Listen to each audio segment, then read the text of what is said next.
തപസ്സിന് വിഘ്നം വരുത്തിയത്. നിന്നെ ഞാൻ വെറുതെ വിടില്ല. നീ ആരാണ്? വാഗ്വാദത്തിന് എനിക്ക് സമയമില്ല. വഴിമാറ്. എന്റെ സോദരനെ തേടി ഞാൻ പോവുകയാണ്. അദ്ദേഹത്തെ സമാധിയിൽ നിന്നും എനിക്ക് മോചിപ്പിക്കണം. മാറി നിൽക്ക്. മാറി നിൽക്കാൻ. എന്റെ തപസ്സിന് വിഘ്നം വരുത്തിയ നിന്നെ നാം വെറുതെ വിടില്ല.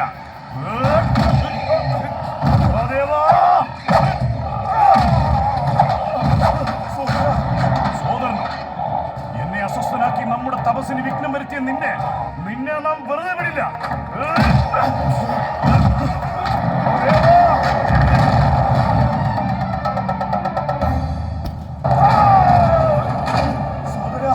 സോദരനോ, എന്നെ അസ്വസ്ഥനാക്കി നമ്മുടെ തപസ്സിന് വിഘ്നം വരുത്തി നിന്നെ നാം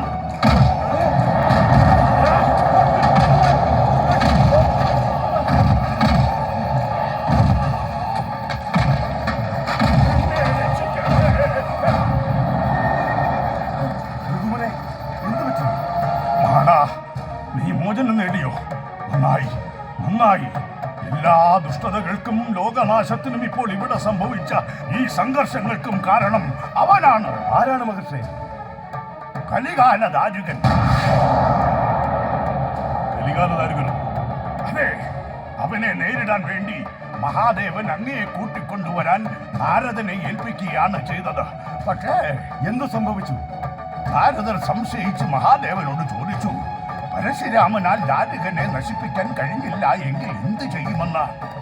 അതിന് മഹാദേവൻ പറഞ്ഞു, പഞ്ചുരുളി പാർവതി ദേവിയുടെ വളർത്തുപുത്രനാണെന്നും അവന്റെ ദംഷ്ട്രയുടെ ദംശനത്തിലൂടെ മാത്രമേ മോചനം കാത്തു കഴിയുന്ന മാടന്റെ പുനർജനി സാധ്യമാകൂ എന്നും ദാരിക നിഗ്രഹത്തിനായി മാടനും ഈ ഉദ്യമത്തിൽ പങ്കാളികളാകട്ടെ എന്നും മഹാദേവൻ ഉപദേശിച്ചു. അതിന്റെ ഫലമായാണ് നിങ്ങൾ 3 പേരും സംഗമിച്ചത്. ഓ, അങ്ങനെയോ?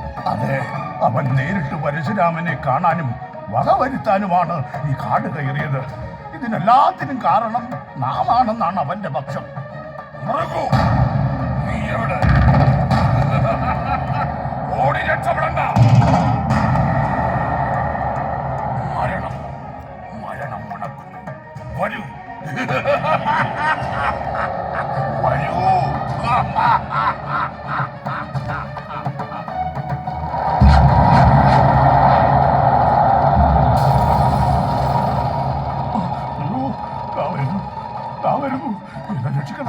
രക്ഷിക്കണം. മാറി നിൽക്ക്. നീ എന്തിനീ പാവം മഹർഷിയെ ഉപദ്രവിക്കുന്നു? ആരാണ് നീ? നിന്റെ കാലൻ.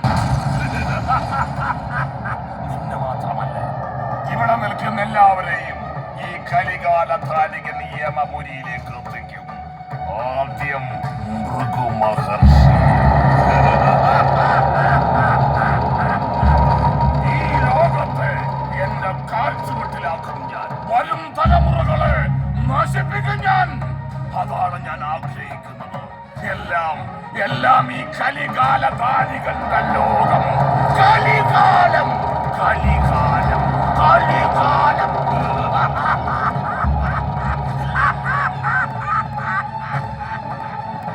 നമ്മെ തേടി വന്ന നീ വെറുതെ പോകാൻ പാടില്ല.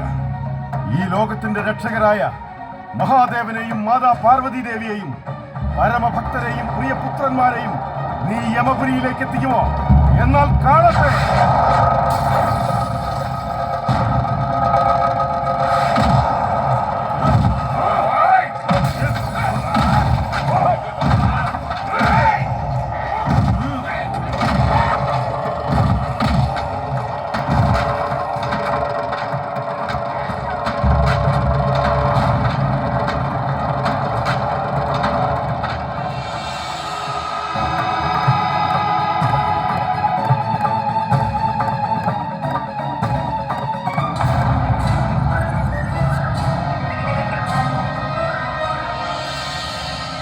എന്താണ് അവിടെ സംഭവിക്കുന്നത്? മകളെ, കലികാല ദാരുകനുമായുള്ള യുദ്ധമാണ്. ആരാണ് പിതാവേ കലികാല ദാരുകൻ? ഈ ലോകത്തെ മുച്ചൂട് നശിപ്പിക്കാൻ പോകുന്നവൻ. അവനുമായി യുദ്ധം ചെയ്യുന്നത് നമ്മുടെ പ്രിയ ഭക്തനും നിന്റെ സഹോദരന്മാരുമാണ് പുത്രി. അവരാൽ അവനെ നിഗ്രഹിക്കാൻ കഴിയില്ല. ദാരുക നിഗ്രഹം രുദ്രയ്ക്ക് മാത്രമേ കഴിയൂ. പുത്രി, നിനക്ക് നിനക്ക് മാത്രമേ അവനെ വധിക്കാൻ കഴിയൂ. നമ്മുടെ പുത്രി ലോകരക്ഷകയാണ്. ദുഷ്ട അസുര ജന്മങ്ങളിൽ നിന്നും ലോകരക്ഷയ്ക്കായി ദാരുക നിഗ്രഹം നടത്തേണ്ടത് നിന്റെ കർമ്മമാണ്. ഭദ്രേ, പോകൂ, നിഗ്രഹിക്കൂ കലികാല ദാരുകനെ. പിതാവേ, അങ്ങയുടെ ആജ്ഞ പോലെ.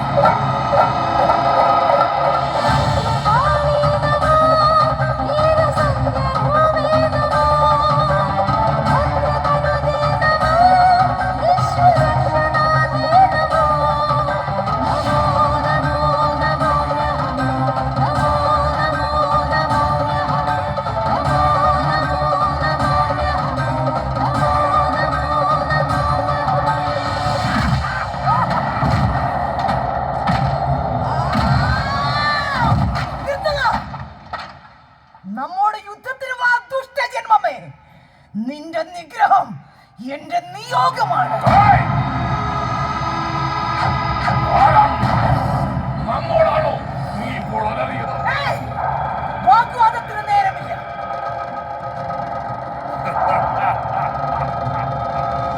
ആരാണ് നീ സുന്ദരി? ഈ സൗന്ദര്യം വെച്ചുകൊണ്ട് ഇങ്ങനെ കോപിക്കരുത്. മേനിയാകെ വിറപൂണ്ട് നിൽക്കുന്നത് നല്ലതല്ല. നിന്നെ നാം നമ്മുടെ പട്ടമഹർഷിയാണ്. വരൂ, നീ ആരായാലും എനിക്ക് നിന്നെ നന്നേ ബോധിച്ചു സുന്ദരി.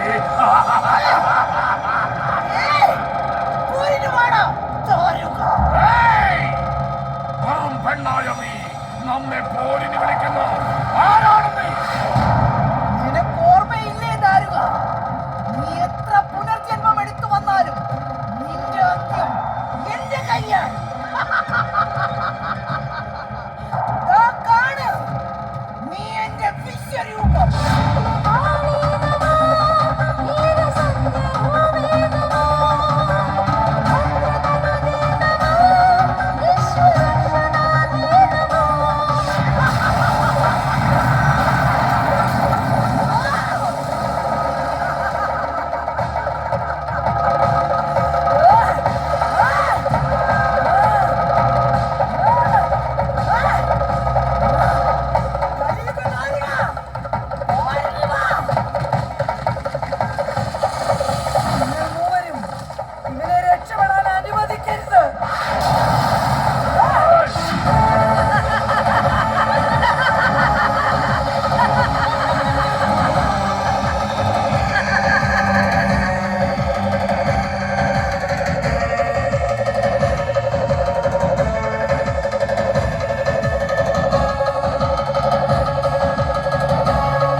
നിയോഗം ദുഷ്ടനിഗ്രഹമാണ്. നീ ലോകരക്ഷകയും ലോകമാതാവുമാണ്.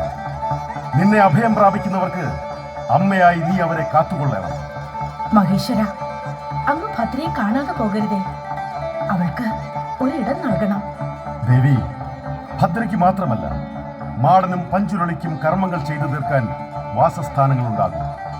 പഞ്ചുരുളി, നീ കാടിനും കാട്ടുമക്കൾക്കും കാട്ടിലെ സർവ്വചരാചരങ്ങൾക്കും കാവലായി രക്ഷകനായി മാറുക.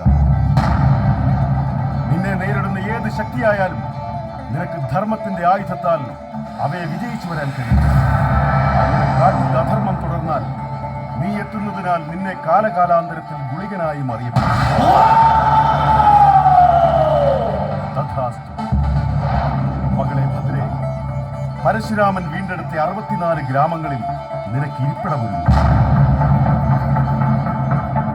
നീ ലയിക്കുന്ന ചന്ദ്രവിഗ്രഹം കൊടുങ്ങല്ലൂരിൽ പ്രതിഷ്ഠിച്ച് അവിടം കേന്ദ്രസ്ഥാനമാകും.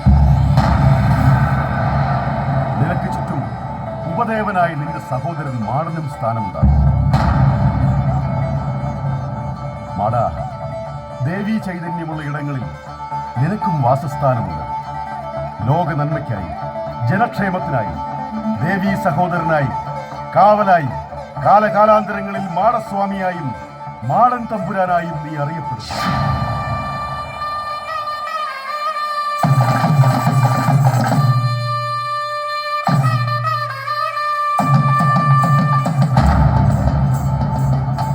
ഭദ്രേ, നിനക്ക് യാത്രാമംഗളം.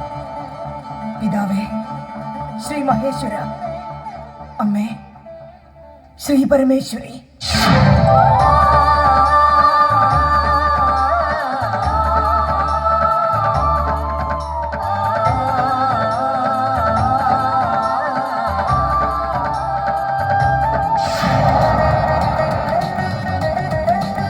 ഭാർഗവരാമ, ശ്രീഭദ്ര ലയിച്ച ചന്ദന വിഗ്രഹം കയ്യിലെടുത്ത ശേഷം തളിക വടക്ക് ദിശയിലേക്ക് വലിച്ചെറിയുക.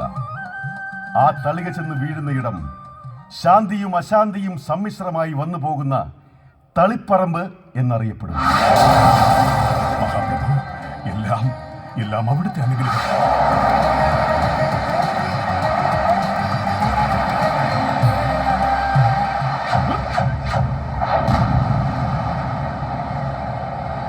ഇനി വിഗ്രഹത്തോടു കൂടി മുങ്ങി വീഴുക, ശേഷം കുടിയിരിക്കുക.